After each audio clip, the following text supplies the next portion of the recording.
Oke, Disciples semua kita balik lagi ya. Di sesi kedua seperti janji kita tadi, of course kita pasti balik buat temenin kalian di sesi kedua ini. Dan sesi kedua masih bersama-sama Bigel di ngobrol apa? Ngobrol seru seputar Apa aja. Tadi sesi Ulang dong, pertama ulang dong. Oke, kita ketemu lagi di ngobrol apa? Ngobrol seru seputar apa aja. Nah, ini Oke. jadi memang kalau ngobrol apa segmennya anak muda dan santai banget. Kita ini ya sering salah-salah ya jadinya ya. Oke, tapi nggak apa-apa. Yang penting kan apa yang kita bahas ya. Dan tadi di sesi pertama kita udah bahas apa yang didapatkan sama Bigel, value yang didapatkan sama Bigel setelah nonton Squid Games lagi, series dari Korea yang cukup populer sekitar 1-2 bulan terakhir ini. Dan Abigail sudah membagikannya sama kita. Jadi buat kalian yang mungkin baru dengerin, baru stay tune di kita di Askara Radio Streaming, kalian langsung aja nonton di Disciples Media besok jam 6 sore. Aduh, sorry. Oke, kita lanjut aja Abigail karena waktu terus berjalan. Baik. Dan sekarang kita masuk ke pembahasan yang berikutnya nih. Nah, ini kayaknya pembahasannya lebih rohani nih Abigail ya. Agak berat ya. Agak berat gitu. Masuk ke pertanyaan selanjutnya nih. Berdasarkan value yang telah dibahas dari sesi pertama tadi, gimana sih kalau misalkan dikaitkan sama firman Tuhan nih Miguel? Miguel ini mengkaitkan dengan firman Tuhan juga ya.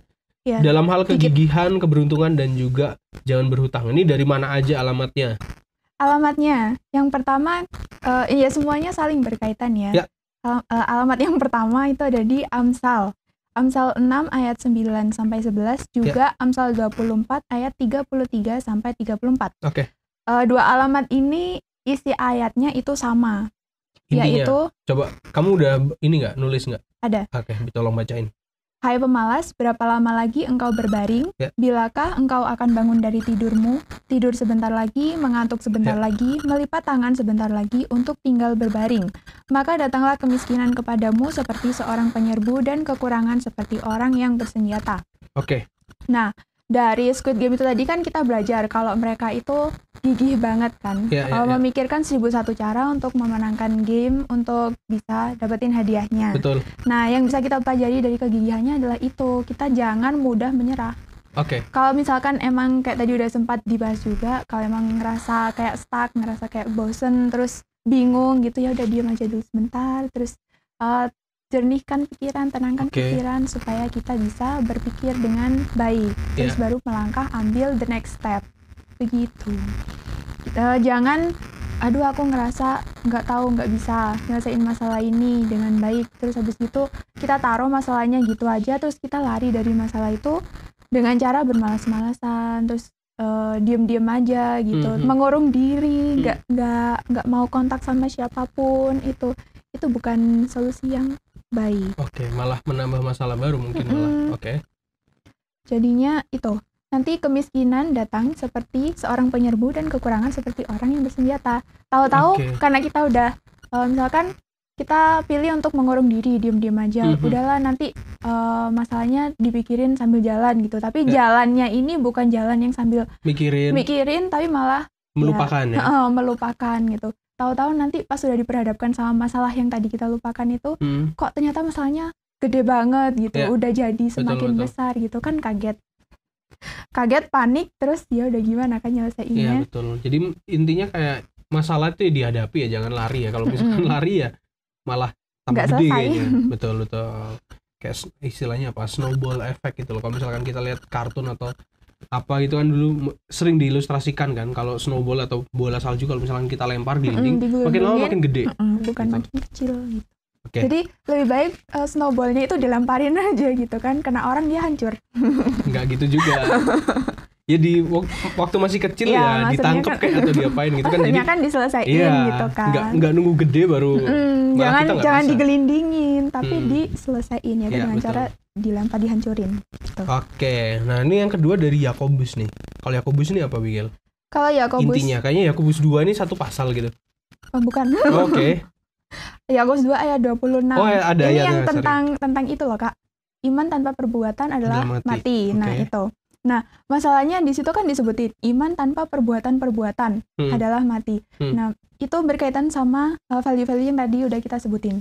Jadi kita harus tetap gigih, terus habis itu jangan mudah menyerah itu, karena kalau usaha dikit terus habis itu ngerasa aduh nggak ada hasilnya gitu, terus udah loyo gitu. Betul. Nah ya gimana, kegigihannya nggak ada, cuman sampai situ aja gitu. Betul. Kan disebutin harus perbuatan, jadi jangan perbuatan cuman sekali nggak ada hasilnya terus menyerah gitu. Dan gitu. Nanti ya mungkin sekali berbuat terus kita beriman, nanti pasti selesai masalahnya gitu. Tapi kalau berbuatnya cuman gitu aja, gimana masalahnya mau selesai juga? Betul. Kalau di ayat itu sih mengajarkan kalau misalkan kita beriman doang, maksudnya kita berdoa doang ya nggak cukup, harus ada usahanya, harus ada aksinya. Atau kita usaha doang ya nggak cukup kalau nggak ada doanya. Bener. Juga. Kan berarti kan apa ya, saling kait mengait antara doa sama actionnya kita. Gitu. Oke. Berikutnya nih. Ini yang kedua ya. Melalui seri Squid Game juga dapat dipahami bahwa hidup itu adalah sebuah pertandingan. Ya benar. Apa strategi terbaik untuk menyelesaikan pertandingan ini? Nah, Bigel sini udah menulis beberapa hal. Apa Bigel? Strategi yang terbaik? Oke. Yang aku dapat beberapa waktu belakangan ini ya Kak, itu aku belajar tentang 2 kata. Satu kata yang pertama adalah survive, kata yang kedua adalah struggle. Oke. Nah, survive apa dan struggle apa? Dari survive ini, mungkin dari 2 kata ini bisa dipahami dua-duanya punya makna yang sama ya, yaitu mirip-mirip berjuang lah. Kan. Nah, survive berjuang, struggle juga berjuang. Cuman bedanya adalah kalau survive ini dia bertahan dengan tegar. Betul. Aku sempat baca di kamus itu dia artinya gini, untuk melanjutkan hidup atau mempertahankan kehidupan. Iya. Nah itu kalau survive. Terus yang kedua itu ada tadi struggle. Dia kan berjuang juga. Tapi di situ dimaknai bahwa untuk berjuang, bergerak, tapi dengan kesusahan. Oke, kayak terpaksa gitu. Ada keterpaksaan. Sengsara itulah. Dia merasa kalau misalkan menghadapi masalah itu sebagai beban. Oke. Jadi dia bergeraknya pun dengan terpaksa, dengan susah payah, dengan kesakitan gitu. Padahal seharusnya kita bisa melalui semuanya itu dengan ya survive aja. Nggak, maksudnya kan Tuhan bilang, kan ada ayatnya tuh. Oke, masuk ke ayat. Oke, silakan. Dari mana alamatnya? Ayatnya ada di Matius 11 ayat 28 dan 29. Oke. Marilah kepadaku semua yang letih lesu dan berbeban berat. Ya, ini ayat yang udah umum sekali ya. Aku akan memberi kelegaan kepadamu, pikullah kuk yang kupasang dan belajarlah padaku, karena aku lemah lembut dan rendah hati dan jiwamu akan mendapat ketenangan. Oke. Nah, Tuhan kan minta kita untuk menyerahkan beban hidupnya kita.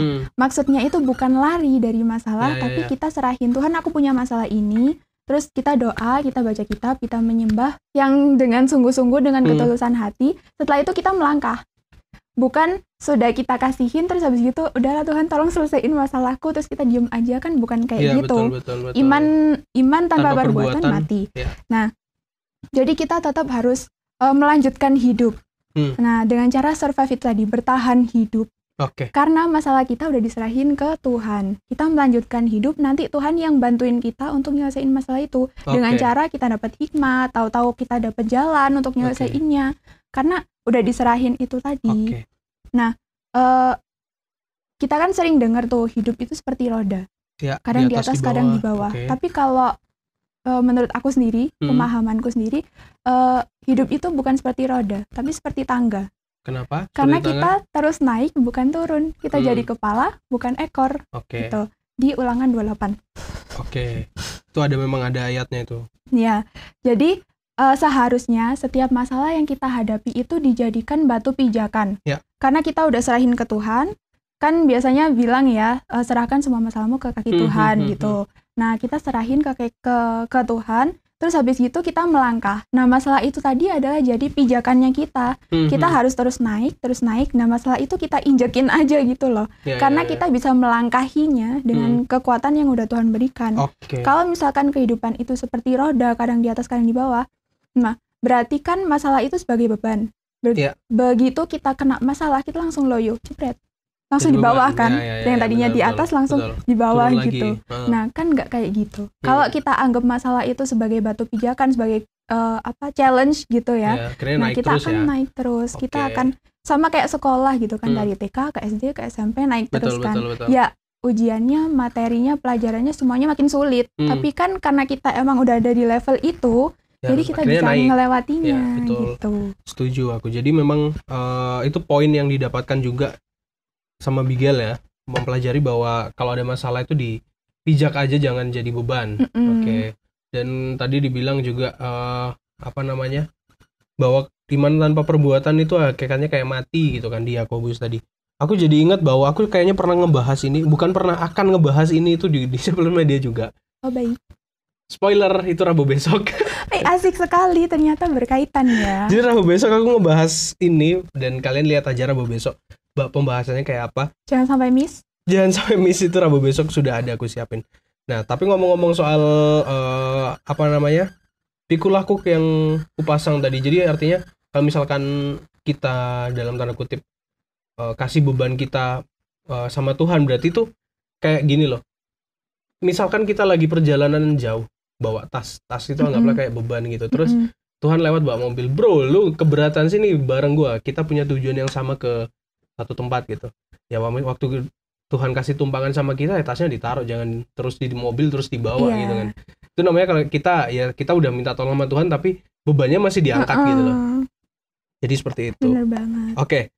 Kita lanjut lagi, ini cepet banget ya waktunya berjalan. Nah, saat bertanding dalam kehidupan, kemudian menemukan sesuatu titik di mana tampaknya tidak ada jalan apapun yang bisa ditempuh atau stuck.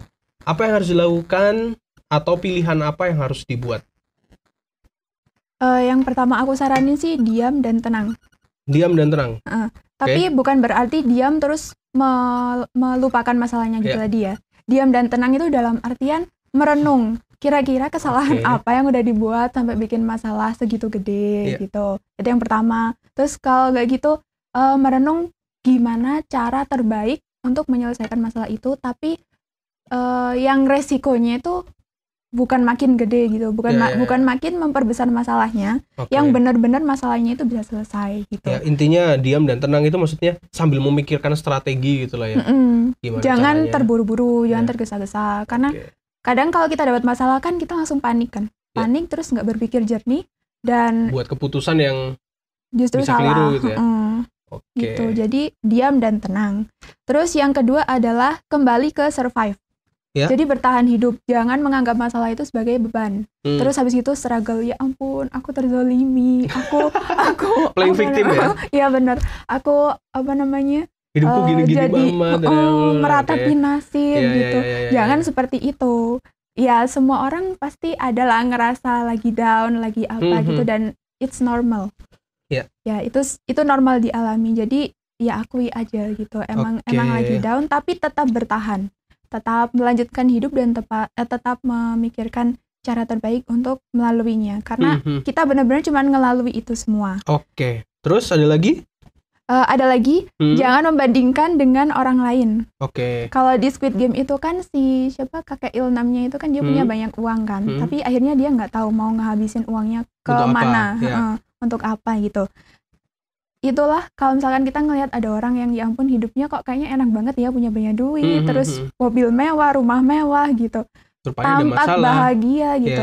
Kita nggak tahu di dalamnya ada masalah apa aja. Siapa tahu ternyata sama orang tuanya nggak deket, nggak pernah sharing, nggak bisa ngobrol, gitu. Kan nggak pernah tahu. Justru kalau aku sering dengar ilustrasi ya Kak, ada orang punya villa, tapi yang nikmatin villanya itu si penjaga villa, bukan orangnya. Karena orangnya kerja keras kan, di luar kota, di luar negeri bisa jadi juga kerja keras. Pas liburan tahu-tahu sakit gitu. Yang nikmatin villanya kan si penjaga villa. Dia nggak ikut beli villanya, tinggal di villa itu, dapat bayaran pula gitu kan. Seru banget kan hidup jadi penjaga villa. Nggak gitu juga sih. Tapi itu ilustrasi yang menarik aja, itu. Ilustrasi aja. Gitu. Jadi jangan membandingkan hidup kita dengan orang lain, karena orang lain pun punya challenge-nya mereka sendiri. Betul. Yang harus ditanggung dan harus dilalui. Gitu.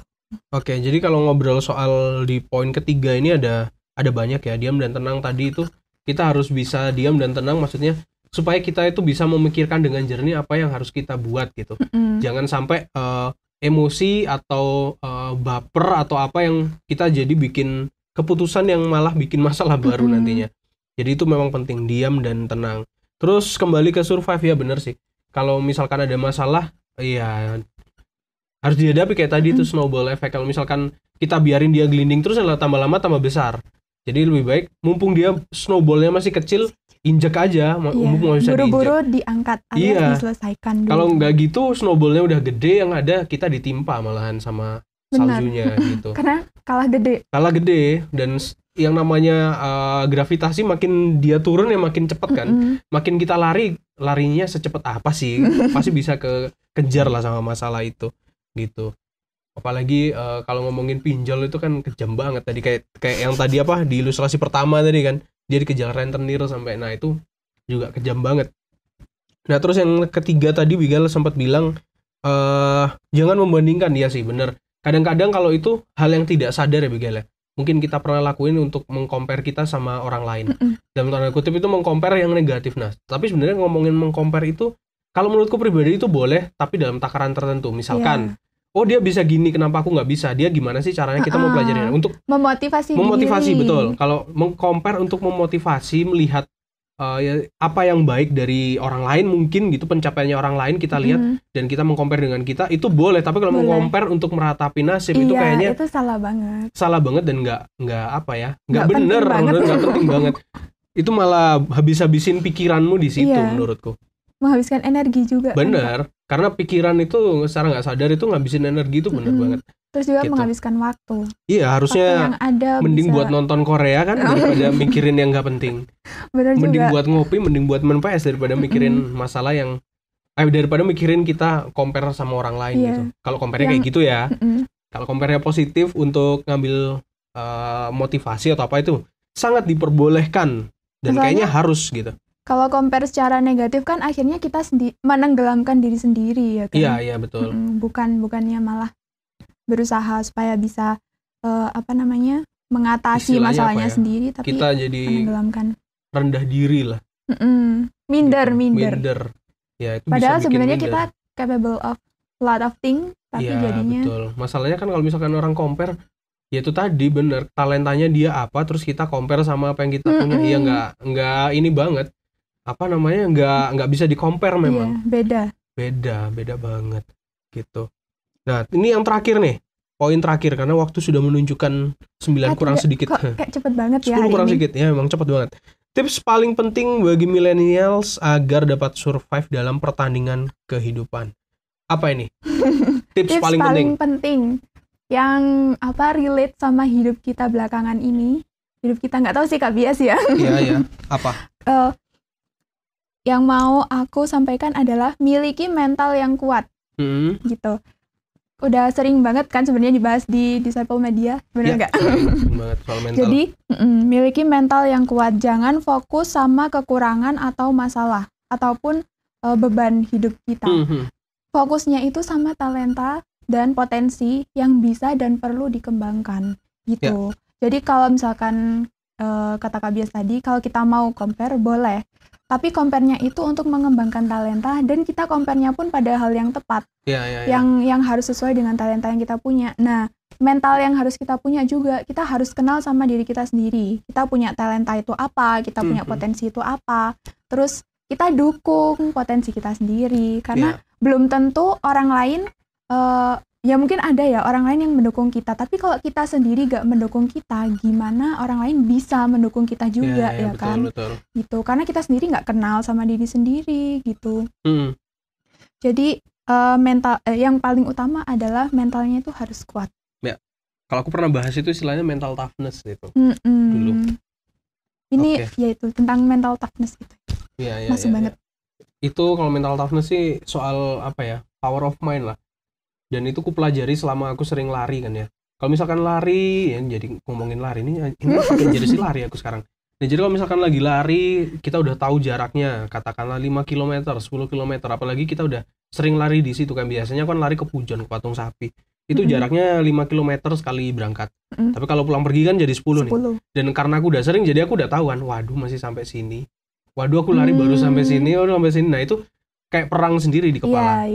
Nah itu tapi karena sering dijalani, lama-lama dibalik malah sampai sini berarti masih lama, aku bisa coba perbaiki body form misalkan. Oh masih sampai sini, aku coba ngelatih nafas, sambil ngelatih nafas. Itu kan tanjakan ya dari sini. Iya benar, tanjakan banget. Gak ada datarnya, jadi ini bagus nih buat ngelatih nafas. Nah itu memang mental itu penting, karena ya mental itu yang bisa bawa kita apa ya, fisik kita itu kayak limitnya didobrak gitu loh. Lebih kuat. Itu juga pernah aku alami waktu naik gunung beberapa waktu lalu ke Gunung Semeru. Itu kayak bener-bener kalau kayaknya nggak ada mental yang kuat, kayaknya nggak bisa sampai atas. Nggak gitu. mungkin lah ya. Karena struggle sama apa ya, badan ini rasanya kaki kayak beku. Suhunya waktu itu aku naik itu -2. Oh tidak. Itu dingin banget kan. -2, kos kakiku tuh basah karena gerimis semalam. Terus celana itu lembab juga karena hujan. Itu baju tipis, aku suka pakai baju lari karena aku pakai baju lari terus pakai jaket, dan itu kurang karena di suhu -2 anginnya kenceng, nggak ada pohon.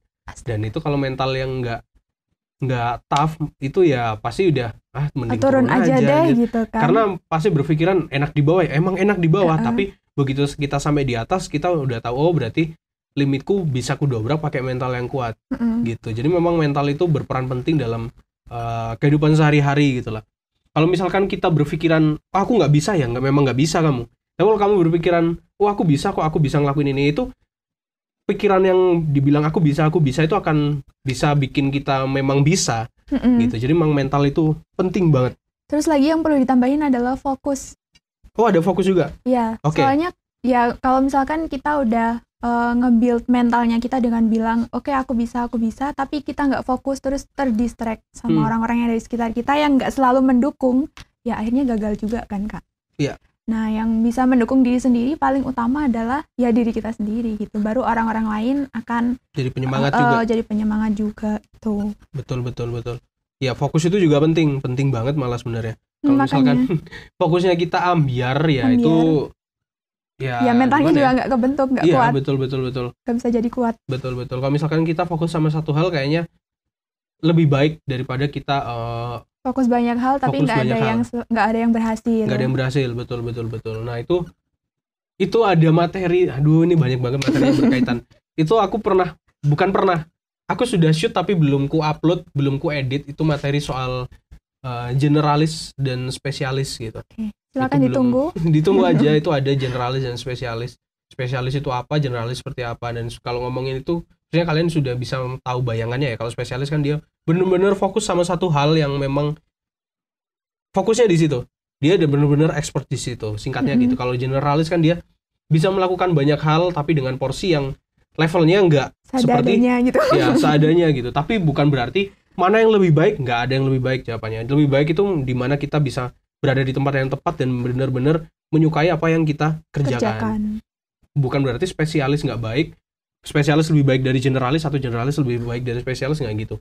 Dan di sini juga mau ngajarkan, kalau misalkan fokus itu lebih baik kita fokus sama satu hal sih. Kalau memang ada hal yang harus diselesaikan pada saat itu ya. Jadi bisa dibilang kita mengandalkan, kita ngomongin soal skala prioritas gitu lah. Iya.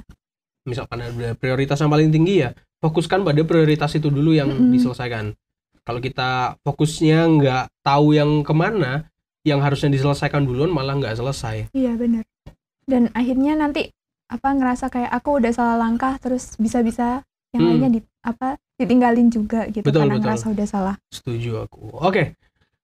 Dan ini kita ke chatbox, bikin rupanya ada lagi Maya yang bilang, saya tidak ngikuti Squid Game, tapi dari obrolan ini saya dapat banyak pelajaran berharga dari bahasan tentang Squid Game. Thanks. Sama-sama Maya, saya juga nggak tahu soal Squid Game, akhirnya tahu value-value-nya sih. Kalau filmnya belum nonton, memang nanti one day mungkin akan aku tonton. Dan saran buat Maya juga, mungkin bisa ditonton juga kalau ada waktu, dan mungkin tayangannya sudah bisa ditonton di di Netflix ya, silakan ditonton. Bukan mungkin, kayaknya udah ya. Udah tayangnya di Netflix. Iya, tayangnya di Netflix. Jadi kalau misalkan siapa tahu dapat value lain. Iya benar, gitu kan, siapa tahu dapat value lain. Dibagikan, di-sharingkan ke kita juga. Ya, jadi kita belajar banyak hari ini dari Squid Game, dan pastinya di kehidupan sehari-hari kita banyak melihat sesuatu ya. Entah itu kita nonton film, entah itu kita lagi ngopi, lagi nongkrong, bahkan lagi diem ngelamun sambil hampir ketiduran, itu pasti ada value yang kita dapatkan. Kalau misalkan kita bisa jadi orang yang positive thinking, pasti kita bisa mendapatkan sesuatu yang positif dari suatu hal. Gitu. Nah, termasuk Squid Game, mungkin banyak hal negatifnya yang mungkin kita nggak perlu contoh, kayak pinjolnya, merebut utangnya, itu kayaknya nggak perlu dicontoh, tapi perjuangannya dan kegigihannya itu mungkin kita bisa ambil, bisa contoh lah. Dan banyak hal yang tadi sudah Bigel sharein sama kita.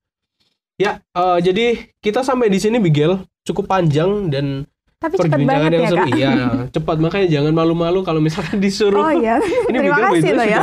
sudah menunda beberapa kali katanya malu-malu. iya. Nggak usah malu-malu. Jadi terima kasih sudah bersama-sama dengan kita di Ngobrol Apa, dan terima kasih buat teman-teman yang sudah didengerin di Senin pagi ini secara live. Dan pastinya aku akan siarkan sesi 1 besok jam 6 sore di hari Selasa. Itu besok tanggal 30 jam 6 sore ya. Untuk sesi 1 akan tayang di Disciples Media channel kita di YouTube. Dan untuk sesi kedua akan ditayangkan pada tanggal 7 Desember 2021 jam 6 sore waktu Indonesia Barat tentunya. Dan pastinya aku akan balik lagi seperti aku spoiler tadi di sesi pertama, bahwa kita akan ngomongin soal pinjol bareng Mas Pasti Verlon. seru banget ya ini. Ini seru banget. Karena marak banget loh itu Iya, masalahnya betul. belakangan. Itu kita akan ngomongin pinjol di episode berikutnya, di obrolan berikutnya bareng Kak Verlon Malanguna yang berpengalaman Oh ternyata begitu. jadi rentenir gitu. Oh jadi rentenir. Enggak lah. Kita dengerin aja nanti obrolannya Ya, sama pasti Kak seru Verlon. banget Pasti lah seru ya, banget. pasti seru Oke. banget. Jadi sampai di sini dulu, Bias dan Abigail harus kembali bekerja dan sampai jumpa di episode selanjutnya. Terima kasih.